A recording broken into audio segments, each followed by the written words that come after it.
드라마를 보면요, 수많은 등장인물 중에서도 주인공의 어린 시절을 연기하는 아역 배우들의 역할이 참 중요하다고 느껴지는 순간들이 많습니다.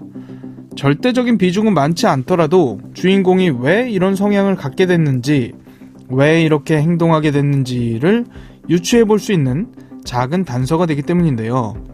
그렇기에 어린 나이에도 성인 못지않은 탄탄한 연기를 선보이는 아역 배우들은 대중들에게 확실히 눈도장을 찍으며 배우로서 탄탄대로의 길을 달리기도 합니다.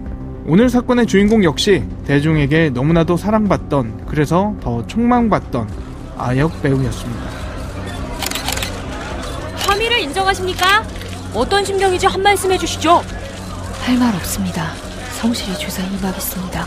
배우로 활동하셨는데 대중들에게 하고 싶은 말 없으십니까? 죄송합니다. 할 말 없습니다. 왜 그런 짓을 하신 거죠? 한마디 더 해주시죠. 왜 죽이셨습니까? 왜 죽이셨습니까?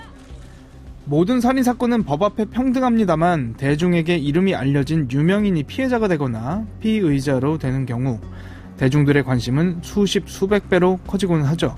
오늘 이야기해볼 사건 역시 대중들에게 사랑받던 한 배우가 얽힌 살인사건입니다. 그리고 현재 이 사건으로 일본 사회가 큰 충격에 빠졌다고 하는데요. 이원하 변호사의 사건 엑스파일에서 이 사건 짚어보죠. 안녕하세요. 저는 변호사 이원하입니다. 안녕하세요. 이원하 변호사의 사건 엑스파일 이원하입니다. 오늘도 로엘 법무법인의 이상민 변호사와 함께합니다. 변호사님 어서 오세요. 안녕하세요. 로엘 법무법인의 이상민 변호사입니다. 반갑습니다. 오늘 다뤄볼 사건 파일 바로 만나보시죠.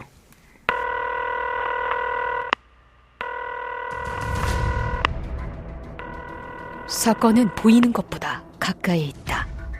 변호사의 눈으로 냉철하게 바라본 사건 사고. 이원하 변호사의 사건 X파일. 31번째 파일. 드라마 아닌 현실 속 청부살인. 유명 배우의 끝모를 추락. 어떤 사건입니까? 2024년 4월 16일 일본 도치기현 나스마치 강변에서 불에 타서 훼손된 부부의 시신이 발견된 사건이 있었습니다. 해당 부부는 도쿄 우에노 번화가에서 음식점 10여 곳을 운영해왔던 부부였는데 현재까지 부부가 정확히 누구에게 살인을 당한 것인지는 아직 확인되지 않지만 현재 살해된 부부의 시신을 훼손한 혐의로 용의자들을 체포하여 조사가 진행 중에 있습니다. 말씀해주신 대로 경찰이 수사를 진행하면서 용의자를 찾게 됐는데 일본의 유명 배우였다면서요? 네, 해당 용의자는 2003년생 일본 유명 아역배우 출신으로 2018년까지 아역배우로 활동했는데 가면라이더 마법사, 마녀배달부 키키 등에 출연하기도 했습니다. 경찰은 사건을 수사하는 과정에서 다른 용의자가 부부의 시신이 발견된 현장을 방문했다는 사실을 확인해 체포하였고 이 과정에서 해당 배우가 동일 혐의가 있다는 것이 밝혀지면서 해당 배우는 지바현, 지바시에서 체포당하게 된 것으로 보입니다. 배우가 이랬다는 게 상당히 충격적인데 개인적인 원한이 있었나요? 왜 범행을 저지르게 된 거죠? 이 사건이 참 황당한 사건인 게 일반적인 살인사건과 달리 피해자들과는 전혀 일면식도 없었던 사이라는 겁니다. 그런데 이후 경찰 조사에서 밝혀진 바에 의하면 해당 배우는 경찰 조사에서 시체 처리 후 수백만 원의 보수를 받았다고 진술했다고 합니다. 즉 이 사건은 누군가의 사주를 받아 범행을 저지른 청부살인이었던 겁니다. 청부살인을 한 거네요? 네, 이 사건에 연루된 사람은 해당 배우뿐만 아니라 이 중에는 20대 한국인 강 씨가 포함되어 있습니다. 한국인이요? 네, 한국인 강 씨는 경찰이 사건을 수사하는 과정에서 부부의 시신이 발견된 현장을 방문했다는 사실을 확인해 체포되었습니다. 또 조사 과정에서 유명 배우에게 금전을 대가로 범행을 지시한 20대 건설업 종사자가 있는 것으로 확인되어 체포되었으며 건설업 종사자에게 또 범행을 지시한 20대 남성도 함께 체포되어 현재 파악된 내용으로 이 사건에 관여된 인원은 총 4명으로 확인되고 있습니다. 연쇄적으로 살인 청부가 일어난 것 같은데 범행에 가담하는 대가로 돈을 받았다? 저는 놀랐던 게요. 사람의 목숨이 오가는 일이잖아요. 당연히 수백억을 준다고 해도 절대 해서는 안 될 일입니다만 그 금액이 생각보다 너무 적어요. 더 충격적이었거든요. 네, 저도 사실 되게 굉장히 큰 금액을 받고 이런 범행을 저질렀다고 생각했는데 사건의 실행을 담당한 유명 배우와 한국인은 각 250만 원, 하나로 약 2,200만 원씩 건네받은 것으로 확인되어 있고 체포됐을 당시 수십만 원 정도만 남아있었다는 점에서 경찰은 이들이 오사카에서 해당 금액을 사용했을 가능성을 염두에 두고 조사를 진행하고 있습니다. 그런데 변호사 입장에서 이 사건이 다소 복잡해 보이는 게 아역 배우 출신인 와카야마는 내가 죽이지 않았다 이렇게 진술한 상황인 것 같고요. 와카야마에게 이 사건을 의뢰한 사사키 역시 위협하는 정도인 줄 알았다 이렇게 진술하고 있다는 거 아닙니까? 법적으로 보면 누가 죽였는지, 이미 사망한 상태에서 옮기기만 했는지, 그 과정에서 폭행은 있었는지, 이런 다양한 상황에 따라 혐의나 처벌이 달라지지 않겠습니까? 이 사건 같은 경우에 현재까지 드러난 상황을 보면 아주 복잡하게 얽히고 얽혀있다는 느낌이 들거든요. 네, 사실관계가 아주 복잡해질 수 있는데, 먼저 와카야마가 직접 살인을 하지 않았다고 부인을 하는 경우에 만약 직접 살인을 한 현장에 있었고 살인에 도움이 되는 행위를 하였거나 정황상 함께 범행을 한 공범이 살인을 할 수 있는 상황이라는 점을 예견할 수 있었던 상황이라면 살인죄가 성립되며 사형, 무기 또는 5년 이상의 징역에 처하게 됩니다. 다만 가령 와카야마가 살인에 가담하지 않고 이미 사망한 상태에서 옮기기만 하거나 시체를 훼손만 했다면 살인죄는 적용될 수 없고 시체 유기, 시체 손괴 등이 문제되며 이럴 경우 7년 이하의 징역에 처할 수 있게 됩니다. 어떻게 보면 범행 과정을 모자이크처럼 잘게 쪼개가지고 누가 무슨 범행을 저지르는지 모르게 만들어놨던 것 같기도 하고요. 설계자가 있었던 것 같기도 한데요. 네, 그런 부분이 조금 의심되는 상황이기도 한 것 같습니다. 네, 이어서 말씀드리자면 범행을 교사한 교사범, 즉 범행을 시킨 사람인 거죠. 교사범이 위협을 하라는 정도로 살인이 아닌 상해를 교사했을 경우 원칙적으로 교사범은 교사한 부분인 상해죄와 관련된 책임을 지겠지만 실제 실행을 한 범인이 살인을 할 수 있을 것이라는 점을 예견할 수 있었다면 상해치사죄에 교사범이 적용될 수 있고 상해치사죄의 경우 3년 이상의 유기징역의 법정형에 해당하게 됩니다. 아, 복잡해지네요. 네, 그리고 마지막으로 현재까지 수사가 진행된 내용을 토대로 밝혀진 대로 단계적인 구조에 따라 일부가 살인행위에 가담하고 나머지 일부는 지시만 한 경우에도 2인 이상이 범죄를 공모하여 그 공모자 가운데 일부만이 범죄를 실행한 경우 범죄자를 공모한 전부를 공범으로 처벌하는 공모 공동정범이라는 개념에 따라 가담자 전원에 대한 살인죄가 성립할 수 있습니다. 결국에는 내가 전체 범죄 중에 일부만 조금만 실행을 했다고 하더라도 이 범행의 전반적인 내용을 알고 있었다면은 책임을 전부 질 수 있다, 이런 내용인 것 같은데요. 피해자 부부의 사인이라든지 아니면은 사망 시점이라든지 이런 것들이 밝혀진 상황인가요? 현재까지의 경찰 조사에 따르면 부부는 4월 15일 밤 렌터카를 타고 도쿄에 있는 빈집을 방문한 뒤 살해를 당하고 옮겨진 것으로 추정되며 부부의 사인은 질식사로 알려졌고 아내의 경우 두부골절 흔적도 발견되었다고 하며 구체적으로 누가 어떠한 방법으로 실행의 일을 분담하여 범행을 저지른 것인지는 수사 중에 있는 것으로 확인됩니다. 결국에는 그러면은 그 도쿄에 있는 빈집으로 방문하게 이 사람들을 유도했던 그 사람이 진범일 가능성이 있어 보이는데, 그러면 현재 드러난 상황만 놓고 보면요, 와카야마에게 어떤 혐의가 적용될까요?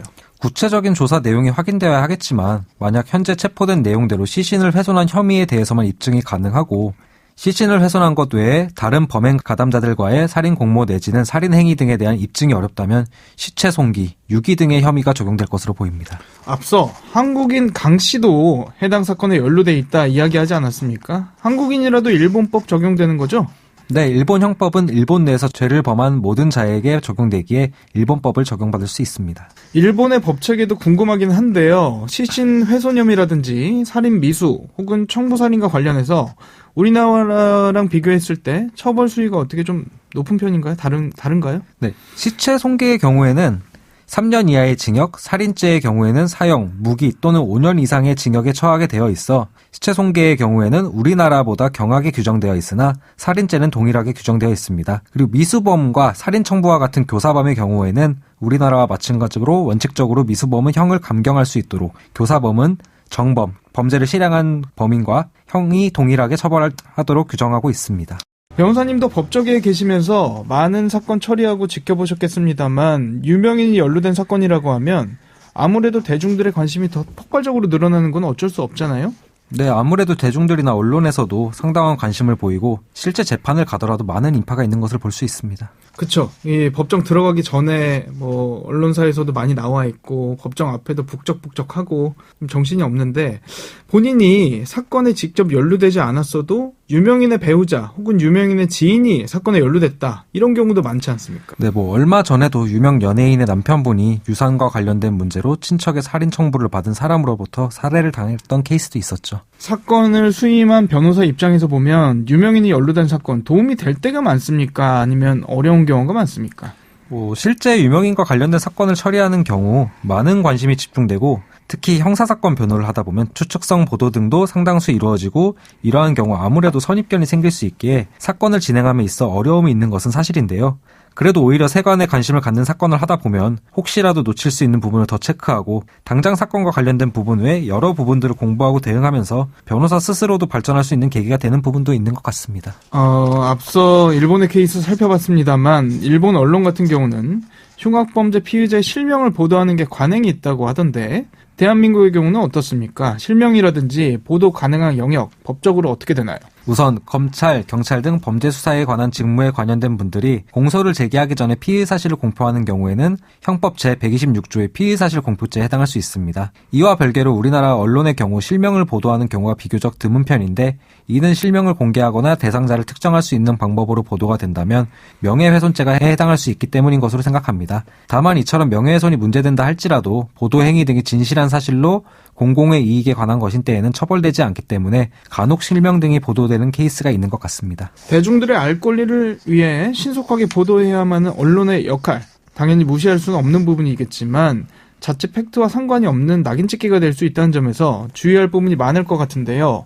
추후에 낙인 찍기로 피해가 발생한 부분에 대한 보상이라든지 피해를 증명할 수 있는 부분이 만약에 있다면은 혹시 법적으로 가능한 부분이 있을까요? 이 경우 우선 무엇보다 언론을 통해 사실관계를 바로잡을 필요성이 있기에 언론사를 상대로 한 정정보도, 반론보도 등을 청구하는 것을 생각해 볼 수 있을 것 같습니다. 그리고 그 외에 실제 정신적 고통 등이 발생하였을 경우에는 민사소송을 통해서 손해를 보전받을 수 있겠으며 민사소송을 제기할 경우 언론사와 더불어 직접 오보를 한 언론인에게도 제기할 수 있고 오보라는 사실이 인정되고 이로 인한 피해가 있었다는 사정을 설명한다면 법원에서 합리적인 범위 내에서 손해배상금을 판단해 줄 것입니다.